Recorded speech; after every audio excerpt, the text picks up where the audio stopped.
வணக்கம். மாலை முரசு செய்திகளை விரிவாக பார்ப்பதற்கு முன் தலைப்புச் செய்திகள்.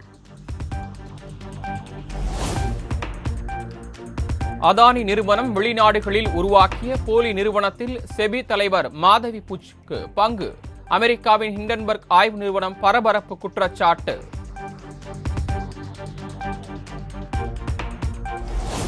ஹிண்டன்பர்க் நிறுவனம் முன்வைத்துள்ள குற்றச்சாட்டுகளை முற்றிலுமாக நிராகரிப்பதாக அதானி குழுமம் அறிக்கை. ஏற்கனவே தெரிவித்த குற்றச்சாட்டில் உண்மை இல்லை என தெரிந்த பின்பு மீண்டும் பொய் புகார் என விமர்சனம்.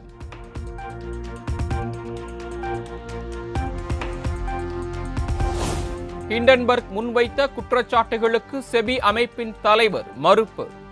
ஹிண்டன்பர்க் குற்றச்சாட்டு ஆதாரமற்றவை என மாதவி புஜ் திட்டவட்டம்.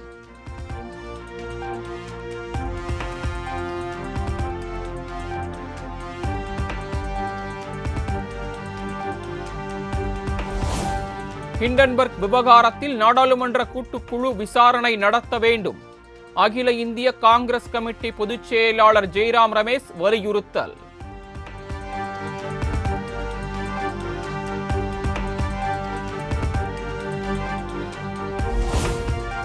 ஹிண்டன்பர்க் குற்றச்சாட்டில் உண்மை இருந்தால் மத்திய அரசு நடவடிக்கை எடுக்கும் என அண்ணாமலை பேட்டி. முதலீட்டாளர்களை பீதியில் ஆழ்த்தி பல கோடி ரூபாய் லாபம் பார்க்கும் நிறுவனம் ஹிண்டன்பர்க் என்றும் குற்றச்சாட்டு. தலைவராக இருக்கக்கூடியவருக்கு ஆஃப் ஷோர் அக்கௌண்ட்ல ஏதோ சம்பந்தம் இருக்குங்கிறாங்க. அது கண்டிப்பா கண்டறியப்பட வேண்டியதுதான். ஆனா இதற்கு முறை நாம நல்லா புரிஞ்சுக்கணும். ஹிண்டன்பர்க் அவங்க புலி வருதுன்னு பல முறை புலி வருதுன்னு சொல்லி கழுது புலி கூட வரல.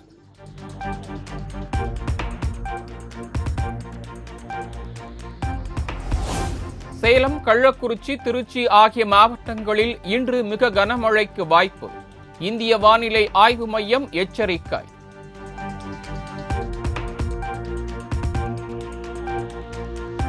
தமிழகத்தில் உள்ள 17 மாவட்டங்களில் இன்று கனமழை பெய்யக்கூடும் என வானிலை ஆய்வு மையம் தகவல். சென்னையில் அடுத்த 24 மணி நேரத்திற்கு மிதமான மழைக்கு வாய்ப்பு.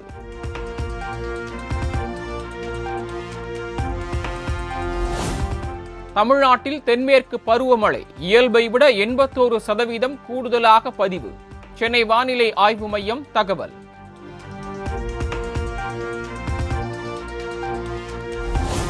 மேட்டூர் அணைக்கான நீர்வரத்து அதிகரித்துள்ளதால் காவிரி கரையோர மக்களுக்கு வெள்ள அபாய எச்சரிக்கை. 16 கண் மதகு வழியாக தண்ணீர் திறக்கப்படும் என்பதால் ஒலிபெருக்கி மூலம் எச்சரிக்கை. எச்சரிக்கையாகவும் இருக்கும்படி மாவட்ட நிர்வாகம் ஓர் எச்சரிக்கை. மேட்டூர் அணைக்கு நீர்வரத்து அதிகரித்துள்ளதால் மேட்டூர் அணை மீண்டும் நிரம்பி உபரி நீர் போக்கியான 16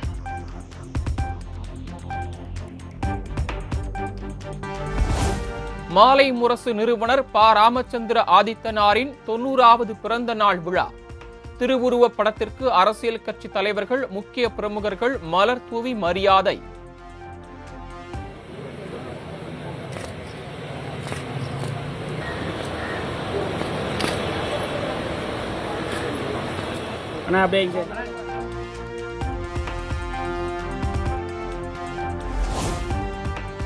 விலைவாசி உயர்வை கட்டுப்படுத்த தமிழக அரசு தவறிவிட்டதாக எதிர்க்கட்சி தலைவர் எடப்பாடி பழனிசாமி குற்றச்சாட்டு. அதிமுக ஆட்சியில் கொண்டுவரப்பட்ட மக்கள் நலத்திட்டங்கள் முடக்கப்பட்டு வருவதாகவும் விமர்சனம். விலைவாசி உயர்ந்து விட்டது, அதை கட்டுப்படுத்த இந்த அரசு தவறிவிட்டது.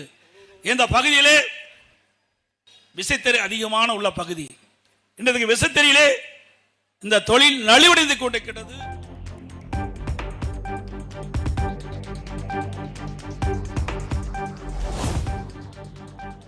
ஜெயலலிதா குறித்து பேச அமைச்சர் தாமோ அன்பரசனுக்கு தகுதி இல்லை என முன்னாள் அமைச்சர் ஜெயக்குமார் விமர்சனம். மீறினால் கடும் நடவடிக்கை எடுக்கப்படும் என எச்சரிக்கை. இல்லாதவன் கூட இன்னைக்கு ஒரு அமைச்சராக இருக்கதான் எனக்கு கேலி குத்து. இவனுக்கு என்ன உரிமை இருக்குது எங்கள் அம்மாவை பற்றி பேசுறதுக்கு? நான் கேட்குறேன். நான் எங்கள் அம்மாவை பற்றி பேச இவனுக்கு என்ன தகுதி இருக்குது? இவன் பரம்பரை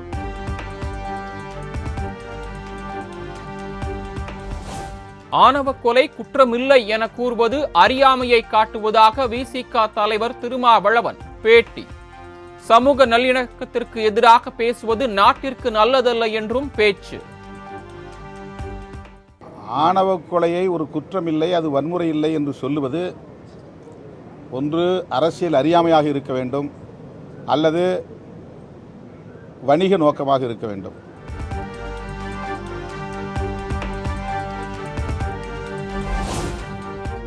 நெல்லை மாநகர காவல்துறை ஆணையாளராக ரூபேஷ்குமார் மீனா பதவியேற்பு. பள்ளிகளில் சாதிய மோதல்களை தடுக்க பள்ளி கல்வித்துறையோடு இணைந்து குழுக்கள் அமைத்து நடவடிக்கை எடுக்கப்படும் என்று அதிரடி.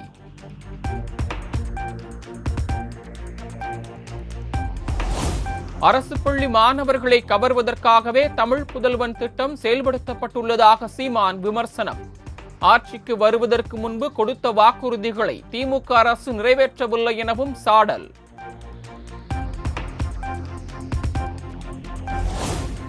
உதயநிதி ஸ்டாலின் துணை முதல்வராவதை காங்கிரஸ் பேரியக்கம் முழு மனதோடு வரவேற்கிறது.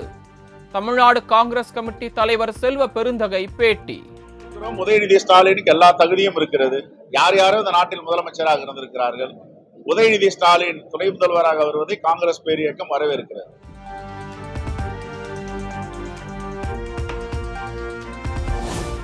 சென்னை தியாகராய நகரில் நடிகர் நாசர் தலைமையில் தென்னிந்திய நடிகர் சங்க கூட்டம். நடிகர்களுக்கான சம்பள பாக்கி, படப்பிடிப்பு நிறுத்தம் போன்ற பிரச்சனைகள் குறித்து முக்கிய ஆலோசனை.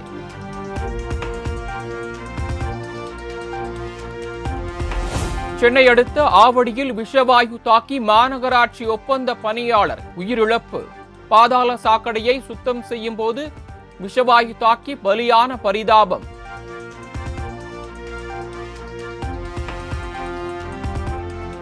சென்னை வேளச்சேரியில் களை கட்டிய ஹாப்பி ஸ்ட்ரீட். சிறுவர்கள் முதல் பெரியவர்கள் வரை நடனமாடி உற்சாக கொண்டாட்டம். நீலகிரி மாவட்டத்தில் தொடர்ந்து பெய்து வரும் கனமழையால் கடும் குளிர் நிலவுவதால் மக்களின் இயல்பு வாழ்க்கை பாதிப்பு. சுற்றுலா பயணிகள் வருகை குறைந்ததால் சாலைகள் வெறிச்சோடின.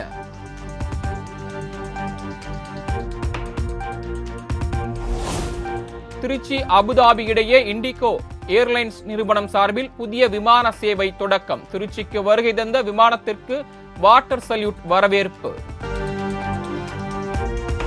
விநாயகர் சதுர்த்தி விழாவையொட்டி சேலம் மாவட்டம் வாழப்பாடியில் சிலை தயாரிப்பு பணிகள் தீவிரம். பல்வேறு வடிவங்களில் சிலைகளை உருவாக்கி வரும் தொழிலாளர்கள்.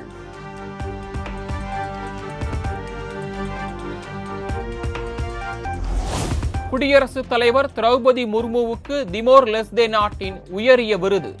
பல ஆண்டுகளாக பொது வாழ்வில் ஆற்றிய பங்களிப்பிற்கான அங்கீகாரம் என பிரதமர் மோடி புகழாரம்.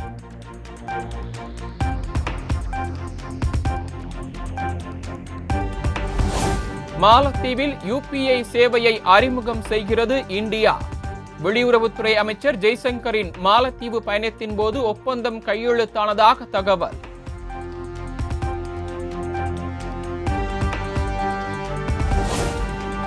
முன்னாள் வெளியுறவுத்துறை அமைச்சர் நட்வர் சிங் உடல்நலக்குறைவு காரணமாக காலமானார். டெல்லி குருகிராமில் உள்ள தனியார் மருத்துவமனையில் உயிர் பிரிந்ததாக உறவினர்கள் தகவல்.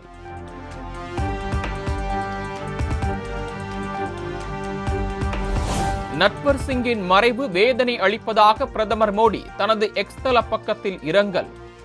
வெளியுறவு கொள்கையில் மிகப்பெரிய பங்களிப்புகளை செய்தவர் என புகழாரம்.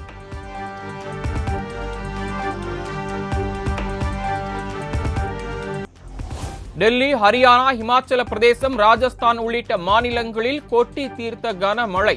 சாலைகள் மற்றும் நீர்நிலைகளில் வெள்ளப்பெருக்கு ஏற்பட்டதால் மக்களின் இயல்பு வாழ்க்கை பாதிப்பு.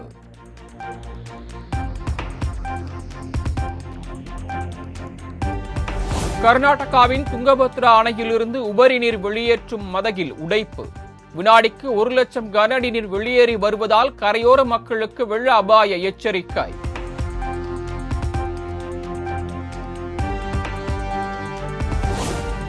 வங்கதேச உச்சநீதிமன்றத்தின் புதிய தலைமை நீதிபதியாக சையது ரெஃபாத் அகமது பதவியேற்பு. மாணவர்களின் தொடர் போராட்டத்தால் பலனாக ஒபைதுல் ஹசன் பதவி விலகிய நிலையில் புதிய தலைமை நீதிபதி பதவியேற்றார்.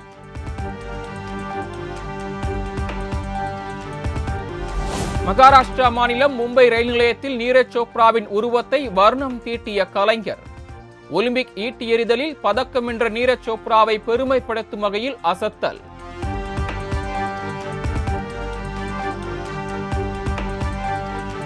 நிலச்சரிவால் பாதிக்கப்பட்ட வயநாடு மக்களுக்கு நடிகர் தனுஷ் நிதி உதவி 25 லட்சம் ரூபாய் வழங்குவதாக அறிவிப்பு.